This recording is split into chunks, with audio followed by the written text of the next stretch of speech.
to pick a niche to thrive as a manifesting generator? Think again. In this video, I am going to completely debunk that myth and actually talk you through what it looks like when you embrace your multifaceted nature and how it can actually propel you forward in your business. Hey, I'm Lise Cartwright. I'm an online marketing coach who also uses human design, email marketing, and nonfiction books to amplify and leverage all the amazingness that is going on in your business right now. And hey, I am a fellow Mani-Gen too. I'm a 2/4 sacral authority, and I'm super excited to talk to you about all the things that we love to do as manifesting generators. So here's the thing about being a manifesting generator. We are often told, particularly when we're running an online business, that we have to pick a niche. And I don't know how many times I have tried to do that and it just hasn't worked. And that's because we are just not designed to pick one thing. We are actually designed to be multitasked, to be multi-passionate. But how does that work in business, right? How do we ensure that the offers that we're creating, that the promotions that we're sending out into the world are actually going to land when we are multi-passionate? But sometimes you might actually really love to niche down, right? That could be your zone of genius. Here's the thing about human design is it is not a one size fits all. Even within each type, we literally get to do what is easy and fun for us. And our job is just to simply figure out what that is. But the fastest way to determine whether you actually need to niche down or not is to tap into your sacral. We are sacral beings first and foremost. Yes, we are here to inform, but we have to respond first. And therein lies the rub, is that we often want to move really quickly. But because we move so quickly, we often end up having to backtrack. And that's kind of just our nature. It's the way that we're designed. But in a business sense, I do find it super helpful to literally check in with my gut. Every single time I find myself at a crossroads, or I find myself juggling all the things, right? It's very much about checking in with your sacral first and asking it yes and no questions.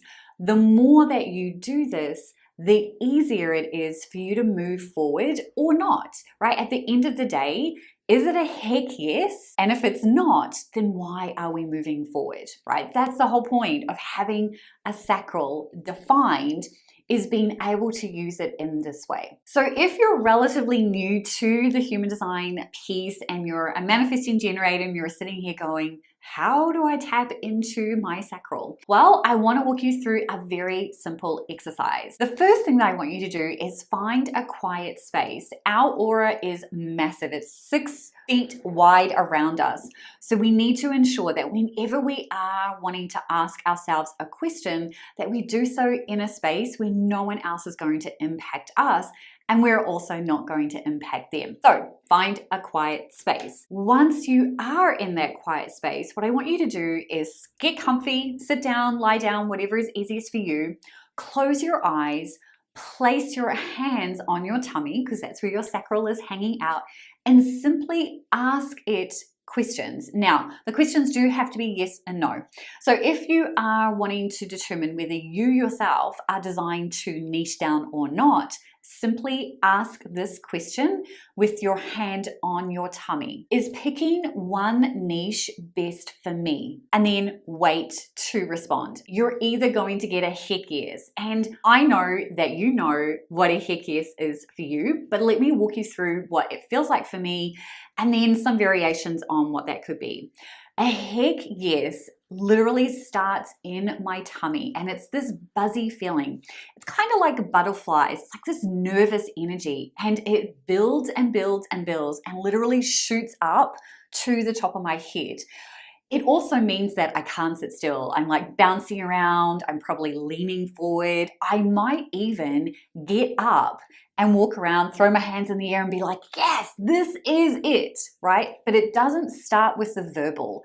It always starts with the feeling. And that's the biggest thing to be mindful of, is that our sacral doesn't have language. It only has feeling. So the fact that I might say yes when I feel a heck yes is because the energy has moved up. So you can't mistake it, right? Like, it's unmistakable. It is this amazing, powerful feeling. And that's what I want for all the decisions I'm making in my business, because everything else is a no. Now, here's the thing. We can misinterpret no's, particularly if you have an open or defined head center. So it's really important that you learn to distinguish what your heck yes is. It is going to be some variation of that. It's always going to start in your gut. The feeling is going to be based on how you describe a really amazing feeling, but it's unmistakable. Now, a no can be a little bit less easier to determine because we are not always used to following our gut, right? So here is what no's can appear. No response, right? Literally nothing. You feel nothing. That is a no. But you could also feel quite sick, or just this uneasy feeling in your gut area. Another no. It could literally just be that it's a no for now. But basically, anything that isn't that heck yes is a no. Do not move forward. So go ahead, take the time to do that. And every time that you are wanting to make a decision, that exercise of getting into a quiet space, putting your hands on your tummy and asking the yes/no questions is how you tap into your sacral on an ongoing basis. The bottom line is, it's always about doing what feels right for you. That's it. That's the only way forward. Okay, so now that we've talked about tapping into your gut, the other piece of the puzzle is informing. And this is the piece that most manifesting generators skip. And it's not your fault, because at the end of the day, we are often lumped into generators, right? And so the whole generator strategy is simply to respond. But we have to respond and inform.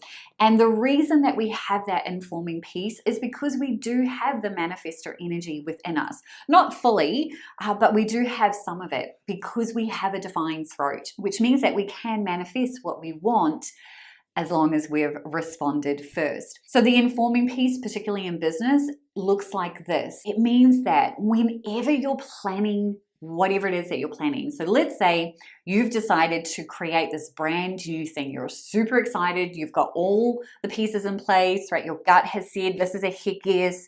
You've responded to something external, all of those things. So now we want to inform. Before we go ahead and create all the things, we still need to inform. And it's actually really simple. This looks like sending an email to your audience. It looks like posting on social media and literally saying, hey, I'm super excited because this thing is coming your way soon. And you can put in more details about that. If you're interested in hearing more about this, click here. And then that is going to take them to an opt-in page, or you're going to tag them and they're going to get added to an interest list or a wait list, however you want to do that. The more people that join that, the more confirmation that you have that this is correct for you. The other process of informing also allows us to take a beat so that we do not move forward really quickly on things that maybe, although we said a yes initially to, actually energetically we just don't have the energy for.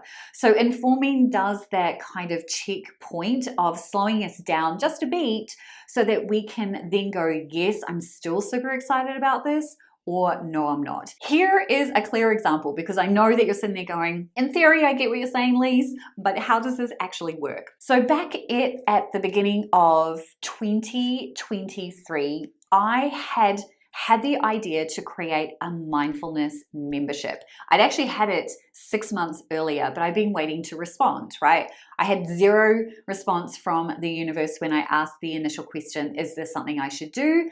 Until the beginning of January 2023. And I had a whole bunch of signs coming in via emails. I saw things on social media, and it felt like the time was right to launch this mindfulness membership. I even went so far as to create the sales page, to start outlining some of the content. I surveyed my audience. I said, hey, I'm super excited. I'm going to be launching this thing. Let me know what you're most excited about. What are the things that you want to see? So I went all through that process, and that was informing as well. But the closer that I got to actually putting it out into the world, aka launching, the less excited I felt. And so at this point in time, I have a folder on my desktop right now called Mindfulness Membership. It's got some content in there, but I never launched it. I decided that energetically, it just no longer aligned. And had I gone through that process, in 3 months, I probably would have ended up closing it. So it's really important to pay attention to ensure that you are responding, but also allowing and recognizing the informing process to inform you as to whether you want to actually move forward with this. Because here's the thing, just because we say we're going to do something, it doesn't mean that we have to do the thing. There is nothing about running an online business that says you have to have what you say in place all the time. Everything is possible. And as a manifesting generator, we love pivoting, right? We can literally change track in a heartbeat. We can do a full 360. We're equipped to manage that. So lean in and don't forget to inform. So the other piece that I want to touch on to help you be successful in business as a manifesting generator is to create the opportunity for you to respond, because that is essentially what we're here to do, is to respond to everything externally from us.